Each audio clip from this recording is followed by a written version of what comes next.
Alfonso Zárate, autor de Los usos del poder, columna o de lectura obligada todos los jueves en El Universal, también conferencista, sociólogo, presidente de Grupo Consultor Interdisciplinario GCI, firma especializada en estrategia y comunicación política.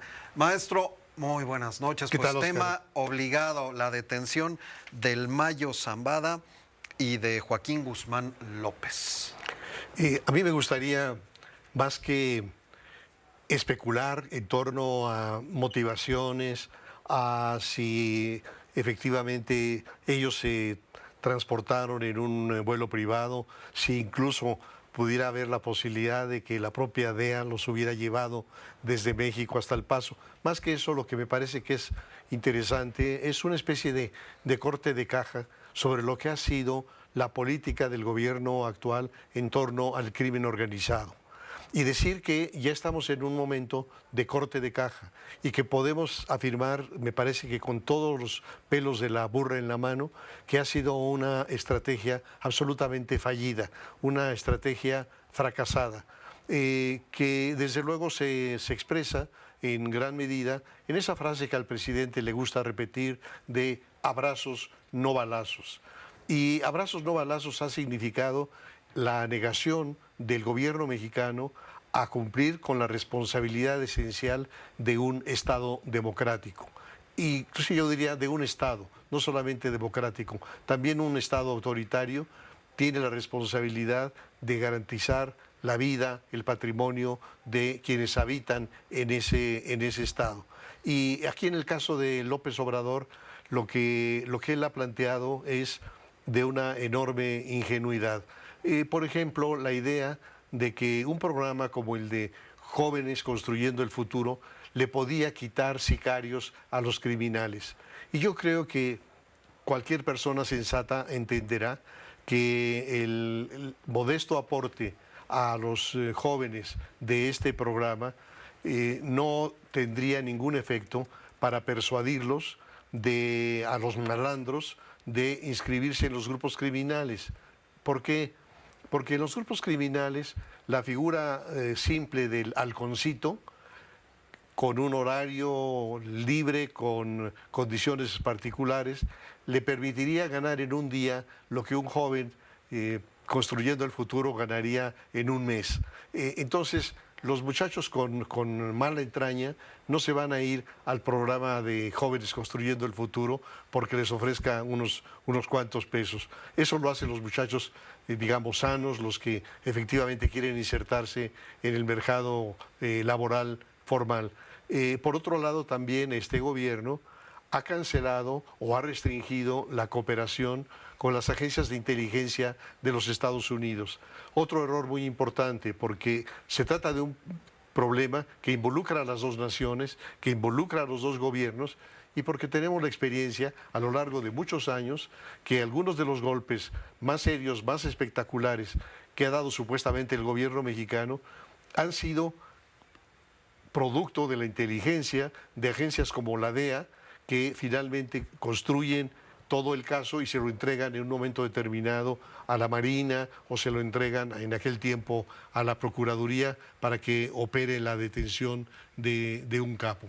Pero en el fondo creo que el balance y lo que muestra en este caso la entrega del Mayo Zambada es que este gobierno ha sido absolutamente tolerante respecto a los criminales y que, como llegó a decir el comandante del Comando Norte en los Estados Unidos, aparentemente un tercio del territorio mexicano tiene presencia y control de las bandas criminales.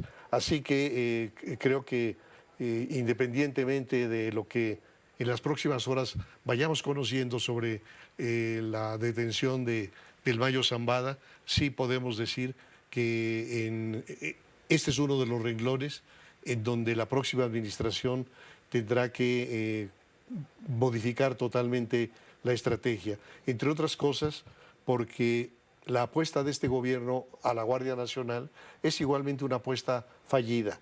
Independientemente del número de personas que haya en la Guardia, no tendrán mayor eficacia si no se cumplen al menos dos objetivos. El primero, el que tengan la orden de confrontar a los criminales. En este caso no es así. Al contrario, la orden del presidente es no confrontarlos. Y entonces hemos tenido casos tan extremos como el asesinato de Hipólito Mora en La Tuna, que se realiza en un operativo de muchísimos vehículos y 50 sicarios a unos pasos de donde está el cuartel de la Guardia Nacional. Entonces, pueden aumentar lo que quieran el número de guardias nacionales, no van a tener un efecto significativo. Y lo otro, no lo van a tener porque no es esa la manera de combatir el tema de la delincuencia organizada y de la delincuencia común. El tema, lo he mencionado en otras ocasiones, tiene que ser un acercamiento sistémico e integral. ¿Y esto qué quiere decir? Que tiene que empezar desde el estamento primario, que es el de las corporaciones policiales municipales y estatales, modernizarlas, profesionalizarlas, modernizarlas, y después de esto atender con la misma profundidad y con la misma seriedad el estamento de la Procuración de Justicia, el Ministerio Público, la manera en que está deteriorada la función del Ministerio Público, tanto en lo local como en lo federal. Y, en tercer lugar, el sistema judicial. Hoy está en curso una propuesta de reforma judicial que también debió haber sido precedida por una reforma al Ministerio Público y por una reforma al estamento policial. Entonces, creo que lo que está ocurriendo ahora solamente nos confirma el fracaso de esta estrategia y el imperativo de que la próxima administración haga realmente un cambio significativo para poder empezar a dar resultados. Maestro, y pues en efecto, el gobierno del presidente Andrés Manuel López Obrador ha entrado, en concreto el presidente ha entrado ya en una fase de nostalgia, de empezar con una larga, muy larga despedida cada mañana, en donde hace un balance de sus logros y poco a cuentagotas va reconociendo algunos pendientes. Y en materia de inseguridad, pues él ha dicho la extorsión creció, no la pudimos combatir. De ahí en fuera se ha ido a otros temas, pero pues incapaz pensar en que haya un reconocimiento de fracaso en el combate a la inseguridad.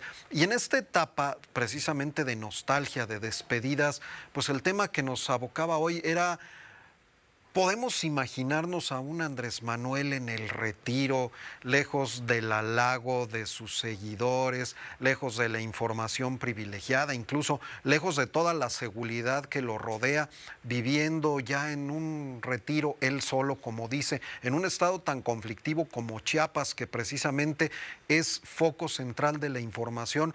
Porque tú mencionabas los jóvenes que se enrolan al narcotráfico, pero se está denunciando los que son obligados y que por tal razón se están escondiendo e incluso huyendo a Guatemala. ¿Podemos imaginarnos a ese Andrés Manuel saliendo de toda esa esfera de privilegios para irse a un retiro casi de ermitaño?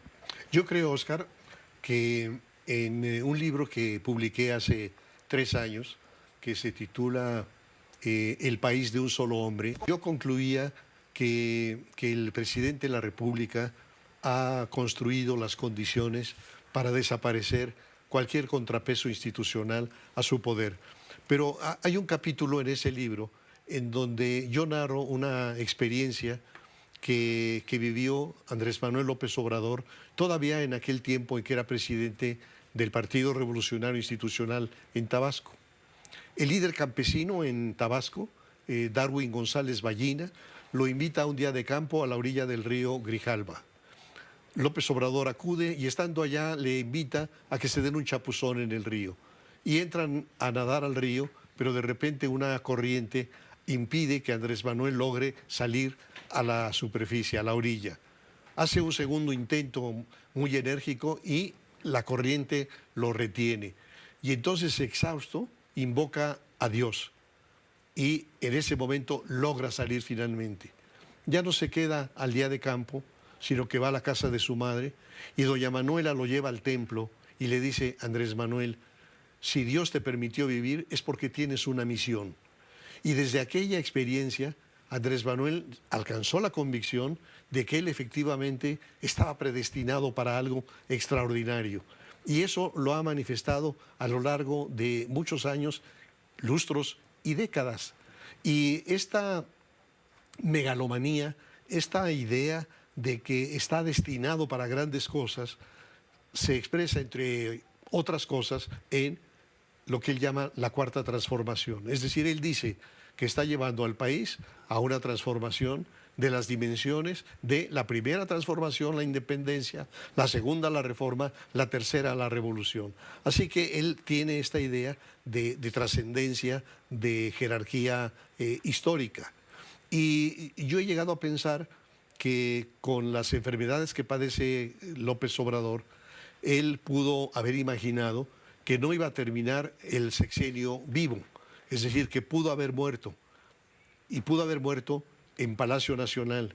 Y aquí también es interesante por qué el presidente decide dejar Los Pinos, que era una residencia republicana funcional, para irse a vivir a Palacio Nacional. Lo hace porque allí vivió y ahí murió Benito Juárez. Entonces la idea de morir como el presidente Juárez en Palacio Nacional le daría una condición extraordinaria de trascendencia. Se pudo haber imaginado al día siguiente de su muerte las filas interminables de gente común del pueblo mezcladas con la clase política, con los diplomáticos, con los hombres del poder, para rendirle un homenaje de cuerpo presente. Pero llegamos ya a este momento, a unos cuantos días de que termine el poder, y luce una buena salud. Entonces aquel escenario de muerte en Palacio Nacional se descarta, y ahora lo que piensa es cómo termina su trayectoria de vida. Y ahí surge de nuevo la idea de: me voy como un ermitaño a la finca que heredó de sus padres, a la chingada, y ahí voy a pasar el último tramo de mi vida solo, alejado del boato de Palacio Nacional, de los honores militares, del teléfono rojo, de los partes de la inteligencia militar y civil, y lo voy a hacer solo.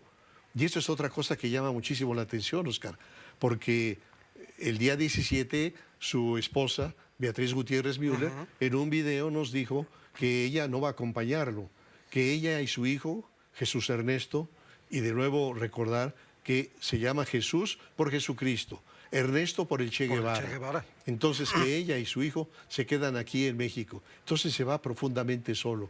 Y yo digo, ¿cuál es la lógica o cuál es la racionalidad detrás de esta decisión de irse a recluir como ermitaño a ese lugar, a ese predio, en las condiciones además de su salud y de inseguridad que hay, con la criminalidad extorsionando, secuestrando, asesinando, etcétera? Y la única explicación que veo es que de esa manera él define los trazos últimos de su existencia que le darían las condiciones para efectivamente alcanzar una dimensión histórica al nivel de Miguel Hidalgo, de Benito Juárez, de Francisco I. Madero. Creo que el presidente está en esa lógica. Construyendo la imagen del mito permanente, no dejando ver una decadencia física, mental, como los rockstars que siempre se menciona cuando mueren joven y en plenitud, pues no llega el momento de ver que pierdan sus talentos, de verlos viejos, y entonces se convierten en leyendas vivientes.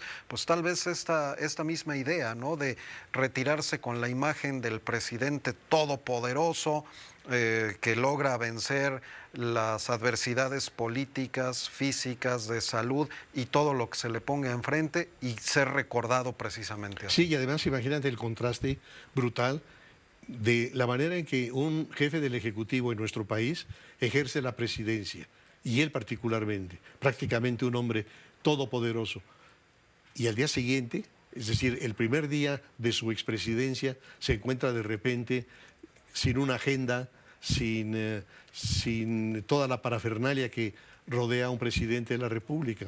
El ejemplo más contrastante es el de su antecesor. Entonces tenemos a un Enrique Peña Nieto en un destierro dorado en Madrid, disfrutando de sus novias casuales, de su riqueza, etcétera. Y entonces él se va a contrastar fundamentalmente con él y con muchos otros presidentes, con el ánimo de concretar esa historia que ha construido a lo largo ya de muchísimos años de un personaje a la altura de los grandes de nuestro país. Esa creo yo que es una idea obsesiva de él y desde luego millones de mexicanos así lo sienten cuando hablan de que es el mejor presidente que ha tenido México y que no pueden aceptar una reflexión crítica para decir dónde diablos está esa transformación de carácter histórico cuando tenemos una crisis en el sistema de salud, cuando tenemos una crisis en el sistema educativo,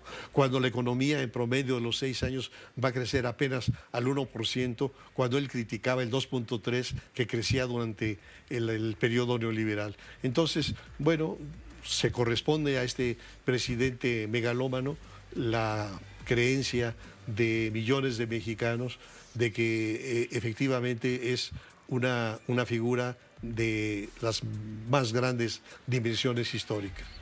Alfonso Zárate, un gusto enorme como siempre. Encantado, Oscar. Muchísimas gracias. Una pausa.